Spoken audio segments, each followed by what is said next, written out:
Did you miss your deadline to renew your Medicaid coverage? You can still send your completed annual review form to Healthy Connections Medicaid.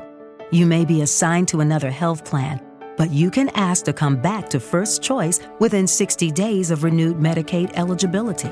It's your family. It's your choice. First Choice is the right choice. Renew and choose us. Visit selecthealthofsc.com/renew to learn more.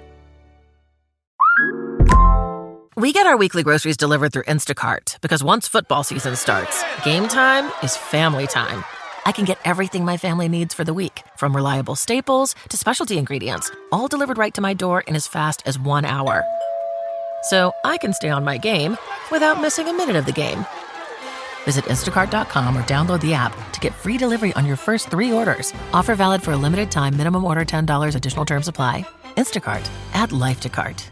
Hello, this is Discover, and we take customer service very seriously. We know that if you have a question or concern about your credit card, that's a serious matter, and you need to talk to a real person about it. So we offer around-the-clock access to seriously talented representatives in the USA. Again, it's a serious endeavor. The only funny thing about it is Bob. If you call us and Bob answers, you're in for a treat. Get 100% US-based customer service and talk to a real person day or night. Discover. Exceptionally common sense. Petri Wine brings you Basil Rathbone and Nigel Bruce in the new Adventures of Sherlock Holmes.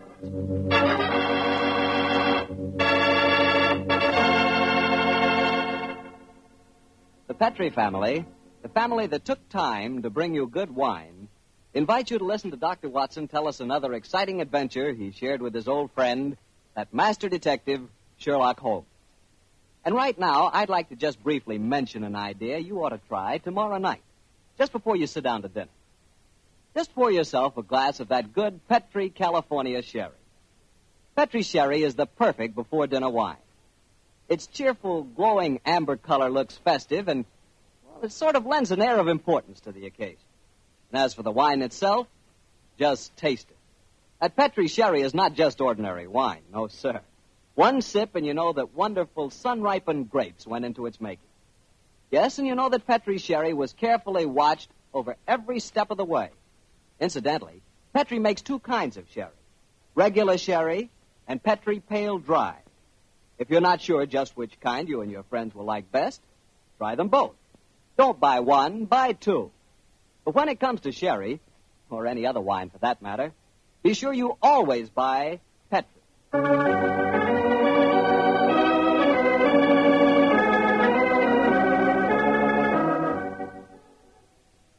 And now I'm certain our good friend Dr. Watson's waiting for us. Let's go in and join him. Ah, there you are, Mr. Bartell. Punctual to the minute, as always. Well, this is one doctor's appointment I'm eager to keep. Nice of you to say so, my boy. Draw up your usual chair and make yourself comfortable. Thanks. Well, Doctor, today's April the 1st. Did anyone try and play any jokes on you? Yes, you did, Mr. Bartell, but I'm happy to say that nobody caught me. Not as in the story that I'm going to tell you tonight, but an April Fool's Day prank certainly scored a bullseye. I see you have the dispatch box out again, Doctor. Been refreshing your memory? Yes, I have, Mr. Bartell. And when I tell you the adventure took place at 1881, I think you'll agree that after such a lapse of time, a man can hardly rely on memory alone. 1881? Say, Doctor, tonight's adventure must have been one of the really early ones. Yes, it was indeed. In fact, to be exact, it took place only a little while after Sherlock Holmes and I had first met and had taken up lodgings together. How was the great detective in those early days? It's a fine mystery to me, Mr. Bartell. To give you an example, my boy, I'd shared our Baker Street lodgings with him for over a month before I was even certain of his profession, the knowledge of which I learnt to my awe and astonishment when our first adventure together took place. Well, that was the one you called a study in scarlet, wasn't it, Doctor? That's right, Mr. Bartell. What a memory you've got, study in scarlet. But even after that adventure, I found myself wondering at times what I had let myself in for, sharing lodgings with such a strange companion. It was in one of those moods of doubt and confusion that my story begins. Late one March evening, I found myself in the neighborhood of Piccadilly Circus. It was cold, and a steady drizzle of rain had dampened my spirits. I thought that a glass of wine and the sound of music would put me in a better mood. And so, Mr. Bartell, I entered the Criterion restaurant. As I sat with a glass of rare vintage port at my elbow, the orchestra playing a dreamy Strauss waltz in the background, I couldn't help thinking of the last time that I'd been there. It was the night I met a young medical student by the name of Stamford. He was the man who first introduced me to Sherlock Holmes. Suddenly, I felt a tap on my shoulder. I turned, and to my amazement, once again young Stamford was standing before me. Or should I say Dr. Watson. How are you, my dear chap? Hello, Stamford. Come and sit down. Thanks. I'm glad to see that you're not holding any grudge against me Why on earth should I do that? for introducing you to Sherlock Holmes. I've reproached myself ever since. I think he's as mad as a hatter. Not at all. He may be eccentric. In fact, I'll admit that he is eccentric, but he's an extraordinarily interesting fellow. He'll make a great name for himself as a private detective one of these days. You'll see if I'm not right, Stamford. I saw something about him in the paper the other day. Yes, I think that was the Larston Gardens affair, wasn't Yes, it was. it? He's a brilliant man, Stamford. Quite brilliant. Though I must admit he's difficult at times. He works like a fiend as a rule, but occasionally a reaction sets in for days at a time. He'll lie on our sofa, hardly uttering a word or moving a muscle from morning to night. It's depressing, I must say. I think he takes himself too seriously. Yes, perhaps you're right. How would you like to join in a little plot? Plot against Holmes? Yes, just a rag, you know. We thought it'd be rather fun. We? Murphy and I, we were just talking about it. I'll call him over. Murphy? Oh, is that Murphy? I've seen him before somewhere, haven't I? I'm sure you must have done. He's been round at the hospital, and any time you go into the British Museum, you'll find him there. Nice fella, but dull. Definitely dull.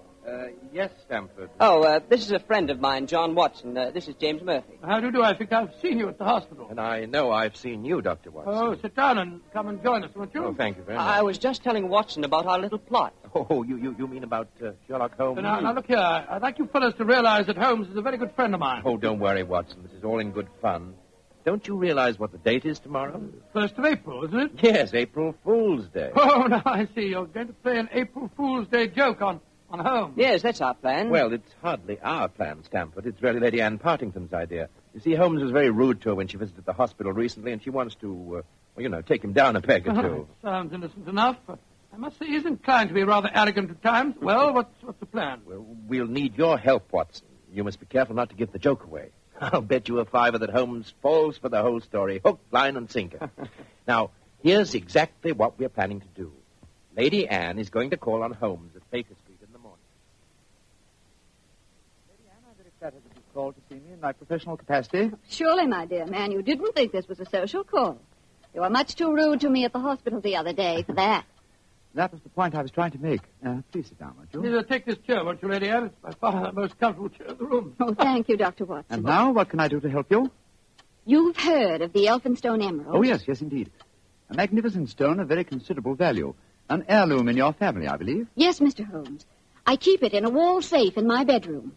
This morning, when I had occasion to go to the safe, I discovered that the emerald had been stolen. Stolen? Good Scott. Shocking business. Of course, you want Mr. Holmes to recover it for you. A remarkable deduction, my dear doctor. Lady Anne, when you opened the safe, did you observe any signs of it having been tampered with?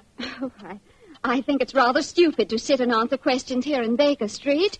Why don't you come over to my house in Cavendish Square and examine the safe for yourself? You are a detective, aren't you? Lady Anne, just now you accused me of rudeness. I assure you that mine, at least, was unintentional. Oh, come, Holmes. Don't be so touchy. I can promise you a substantial fee, Mr. Holmes. I'm a struggling practitioner in a new profession, eh? My poverty, but not my will, consents. I pay thy poverty, and not thy will. You see, I can quote my Shakespeare, too, Mr. Holmes. My carriage is waiting, gentlemen. Let's drive over to Cavendish Square at once, shall we?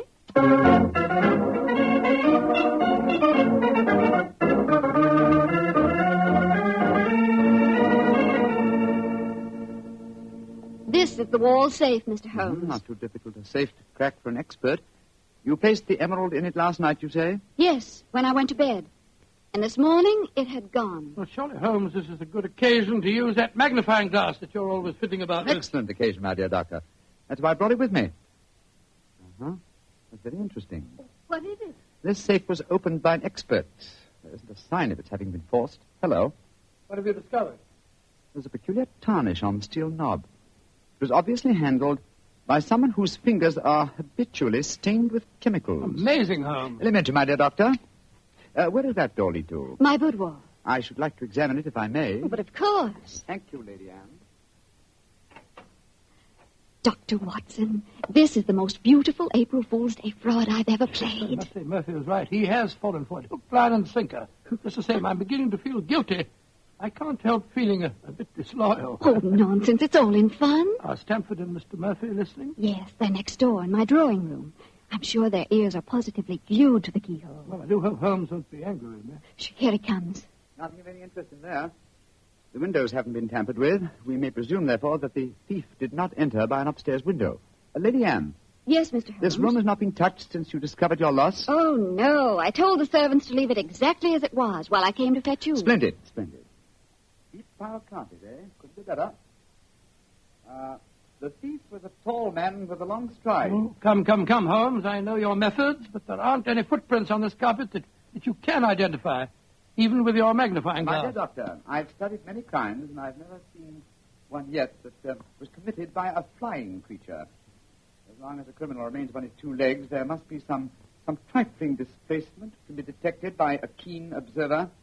I assure you that the marks on this carpet indicate that the thief was a tall man with a long stride.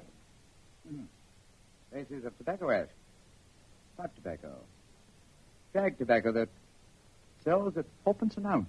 Now, really, Mr. Holmes, how can you possibly identify an individual tobacco? Oh, it's a hobby of mine. In fact, I've even written a monograph on the subject. Now, one more look at the face itself. Hello.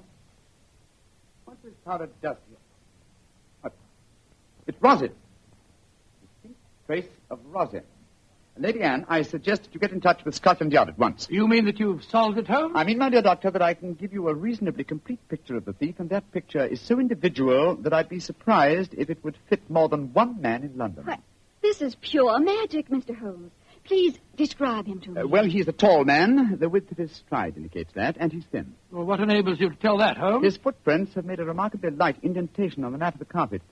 Our thief dabbles extensively in chemicals, as indicated by the tarnishing of the knob on the safe, and the traces of rosin would suggest that he plays the violin also. He smokes shag tobacco, has a great practical knowledge of the ways of combination locks, and he's obviously in close contact with the criminal classes. How do you know that, Mr. Holmes? Well, he wouldn't steal a famous stone unless he knew how to dispose of it through some trustworthy fence. Yes, it's a very comprehensive picture, Holmes. I almost feel as if I knew the chap. Thank you, Doctor. I'm sure there's only one man in London, and it shouldn't be hard to trace him. I agree entirely, Mr. Holmes. Dr. Watson, I think the joke has gone far enough. Joke? Oh, what do you mean? You're quite right, Holmes, in saying there's only one such man in London. You've just given a perfect description of yourself. April Fool. Dr. Stamford, Mr. Murphy, you can come in now. April Fool, Holmes. April Fool. April Fool.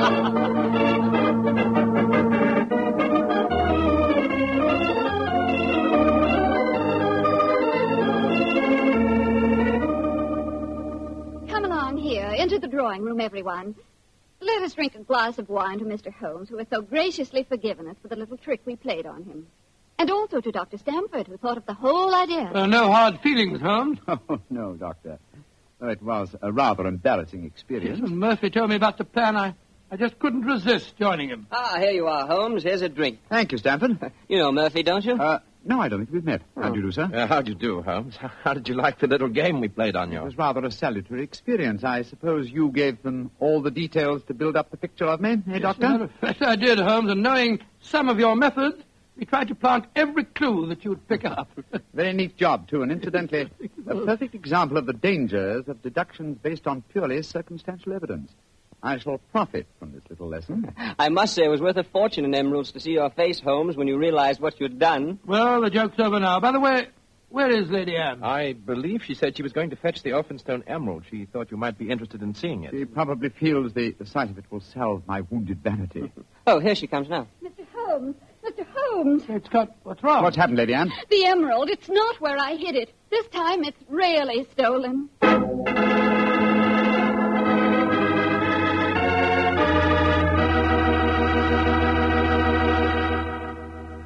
Dr. Watson's story will continue in just a few seconds, so I've just time to remind you that there are many, many different types of wine. But if you want one wine that's fine for almost any occasion, then you want Petri California Sherry. Petri Sherry is fine before dinner, of course. But Petri sherry is good after dinner, too. And it's the perfect wine for cocktail time or any time friends drop in. Everybody will love the real heart-of-the-grape flavor you get in every sip of Petri sherry. And you can serve Petri sherry proudly, because those letters P-E-T-R-I spell the proudest name in the history of American wine. Petri wine. Well, Dr. Watson, your April Fool Day plot kind of backfired on you, didn't it? Yes, Mr. Bartell, it was a perfect example of the biter bit. Well, what happened next? I suppose Sherlock Holmes went into action once again. That's fair, Mr. Bartell, and it gladdened my heart to see the change in the fella. I confess I'd felt rather ashamed of my part in the prank, for I could see that Holmes's pride had been hurt. But now, with a definite crime before him, the difference was amazing. He suddenly became a dynamo, galvanized into action as he stood there, firing questions at the other members. Lady Anne, who beside yourself knew of this fresh hiding place? Both Murphy and I did. Yes. After we'd left our deliberate clues on the safe, we went with Lady Anne and saw her secrete the emerald in the top drawer of her dressing table. We thought it would be all right there. After all, as soon as the joke was over, I was going to put it back in the safe. I think our wisest plan before we question the servants would be for each one of you who were in this April Fool's Day prank to submit to being searched. Holmes, surely you don't suggest that any one of us took the emerald? No, Stafford, I don't. But if any one of you four are not guilty, this will be a splendid way of proving your innocence. I say, steady, Holmes. You're not suggesting that Lady Anne stole her own emeralds, are you? Are you, Mr. Holmes? I'm suggesting nothing, but I may point out that the recent vogue for the insurance companies has provided another interesting motive for these so-called thefts. I resent your insinuation. It's outrageous. Lady Anne, if I'm to recover your emerald, I must at least consider every possibility. The search is the most immediate practical action. And perhaps you'll retire into the next room while I persuade these gentlemen to submit to being searched. Very well, but I think you're in danger of making a fool of yourself once again. No, wait, don't go, Lady Anne. The search won't be necessary. What do you mean, Murphy? I must throw myself on your mercy, Lady Anne. I confess that I stole the emerald. Murphy! After you put it in the drawer, Lady Anne, I slipped back into the room and took it out. Murphy, that's a criminal action. I know it, but I'm poor. I need money desperately for my mathematical research. I knew the emerald was priceless, and I couldn't resist the temptation to take advantage of a joke. Here, Lady Anne, here's the stone, and please don't prosecute me. Please don't. It'd be my ruin. May I examine the emerald, Lady Anne? Thank you. Well, Mr. Murphy, I won't pretend that I'm not deeply shocked. I must ask you to leave my house. But you won't prosecute me, will you? It was a moment's temptation. No, I won't prosecute you. Holmes, what are you doing with the emerald? Well, knowing something of the deceptive ways of thieves, I came on this case fully prepared to test the emerald when I found it. Now, a drop of this acid from this vial, so... Mr. Holmes, what are you doing? You'll injure the stone. No, not if it's a true emerald. Uh-huh, look at that. Good Lord, the acid's eating to the stone as if it was sugar. Then that means... It means, Lady Anne, that Mr. Murphy has just imperiled his honor and his freedom to steal a singularly beautiful fake.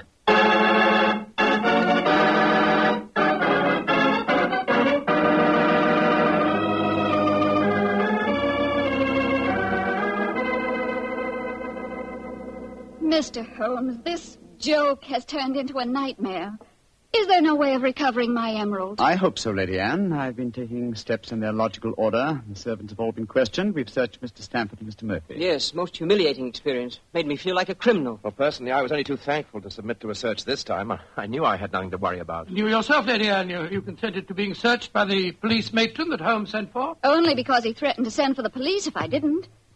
But distasteful though it was, I'd rather endure that than have this story on the front pages of the newspapers. And in spite of all these rather unfriendly proceedings, we've got exactly nowhere as regards finding the emerald. No, Stamford, but we have at least eliminated the possibility that the thief is secreting the jewel on his person. Still somewhere in these two rooms, eh, Holmes? I think so, though there is one remaining possibility. And that is?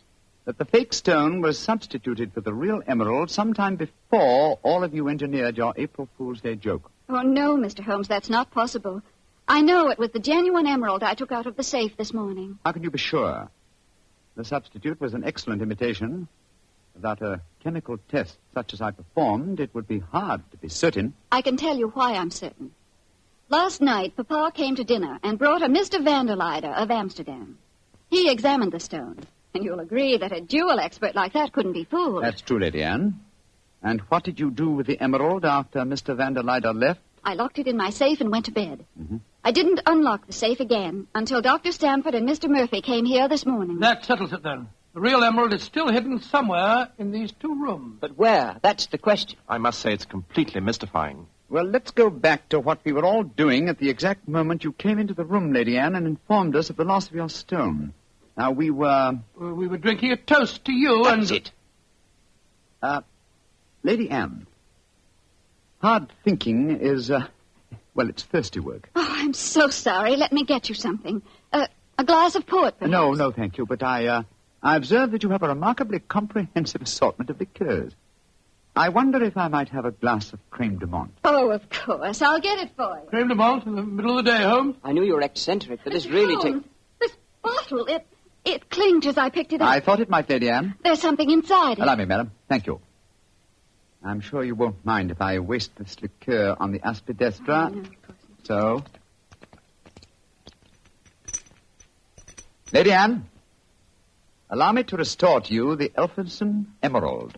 Great Scott. amazing. Fantastic. Ingenious. The one safe hiding place in the room. Where could a green gem be more effectively hidden than in a bottle of green liqueur? But who stole it? Who substituted the fake stone? Frankly, I don't care. The gem is restored. That's all that matters.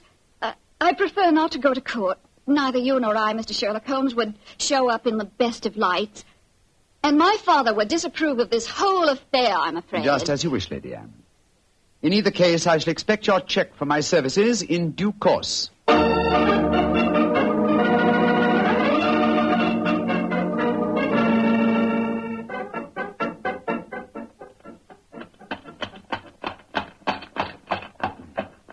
Well, here we are at the Criterion again, Stamford.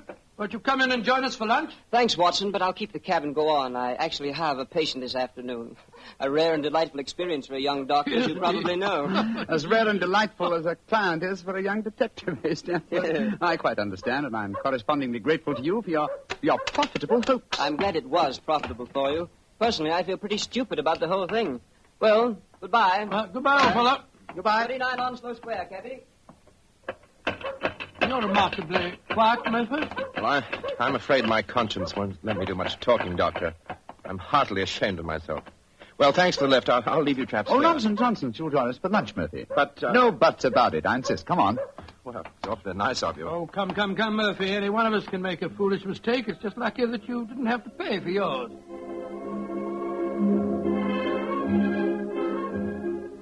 Monsieur wishes a table. Yes, for 3, please. This way, monsieur.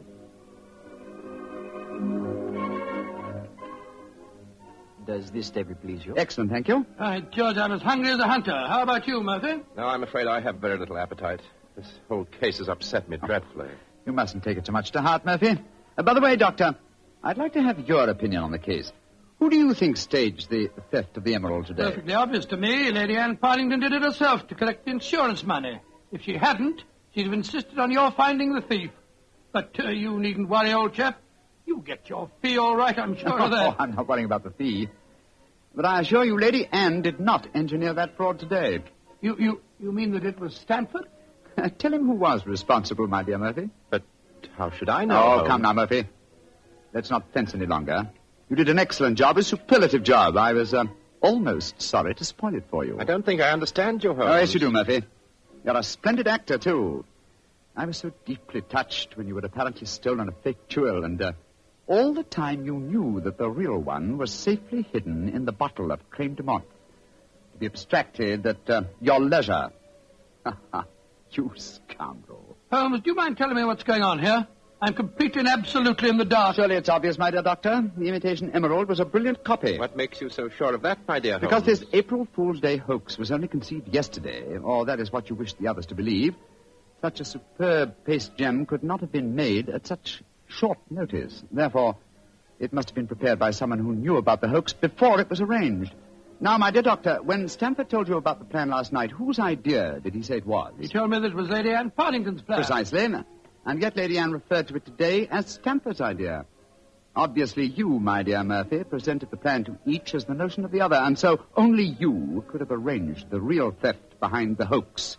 I repeat, a splendid job. Thank you, Mr. Holmes.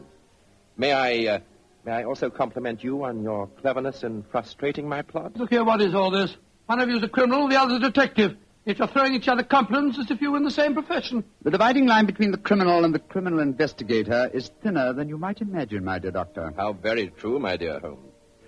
Would you consider coming over to my side of the line? Together we'd make an unbeatable team. Oh, you flatter me. Nevertheless, I must decline your offer, Mr. Murphy. Oh, a pity. On your side of the line, you'll never be a rich man. By the way, for your edification, my name is not Murphy, though Stamford insists on thinking it is. Then what is your name, you scoundrel? Your friend says the word scoundrel so much better than you, Doctor. My name? My name is Murtry. Oh, indeed. Spelled M-U-R-T-R-Y? No. Dear me, I have so much trouble with my name. People will either misspell it or mispronounce it. I'm afraid I'll have to begin calling it the way it looks. M-O-R-I-A-R-T-Y. Moriarty. Moriarty. I shall remember that name. I have a feeling we shall meet again. I trust that we shall. You've won the first round, Sherlock Holmes, I admit that. But I believe that a return match is indicated. I shall look forward to it, Moriarty. And now, Doctor, I can't stand your baleful glare any longer. Let's order lunch, shall we?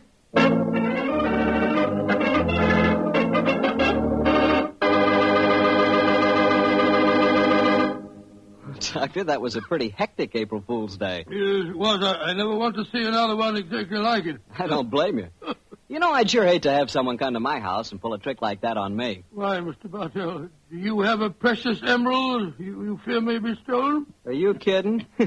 I wouldn't know the difference between a precious emerald and a piece of green glass.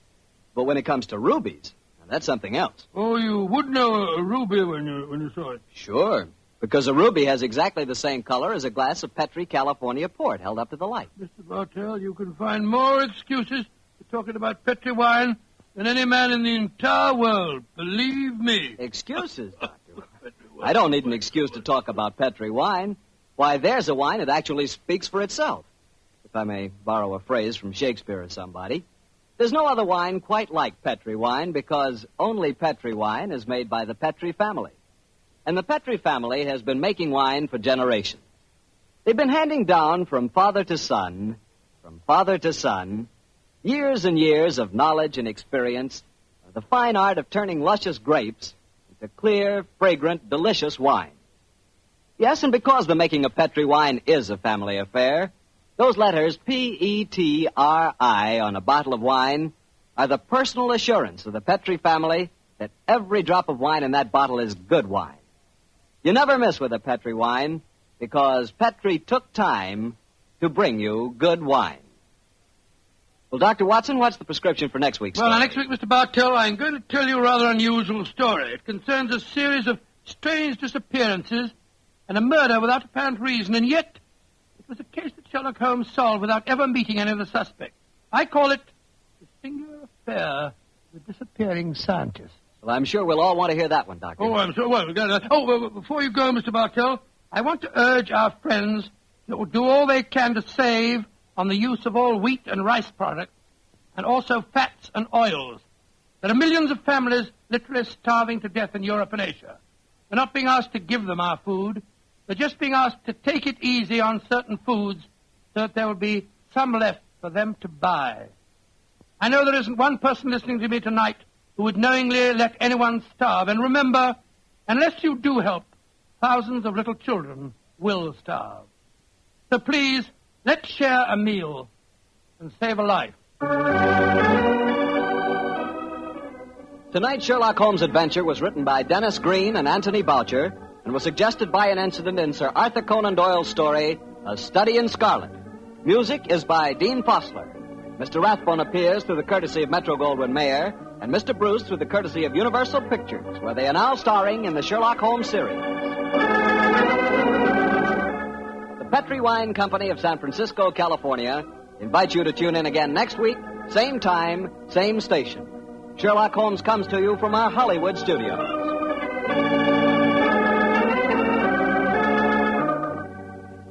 This is Harry Bartell saying goodnight for the Petrie family. With Lucky Land Slots, you can get lucky just about anywhere. Dearly beloved, we are gathered here today to... Has anyone seen the bride and groom? Sorry, we're here. We were getting lucky in the limo and we lost track of time. No, Lucky Land Casino, with cash prizes that add up quicker than a guest registry. In that case, I pronounce you lucky. Play for free at LuckyLandSlots.com. Daily bonuses are waiting. No purchase necessary. Void where prohibited by law. 18+. Terms and conditions apply. See website for details. Hey guys, it is Ryan. I'm not sure if you know this about me, but I'm a bit of a fun fanatic when I can. I like to work, but I like fun too. It's a thing. And now the truth is out there. I can tell you about my favorite place to have fun. Chumba Casino. They have hundreds of social casino style games to choose from with new games released each week. You can play for free anytime, anywhere. And each day brings a new chance to collect daily bonuses. So join me in the fun. Sign up now at ChumbaCasino.com. No purchase necessary. VGW Group. Void where prohibited by law. See terms and conditions. 18+.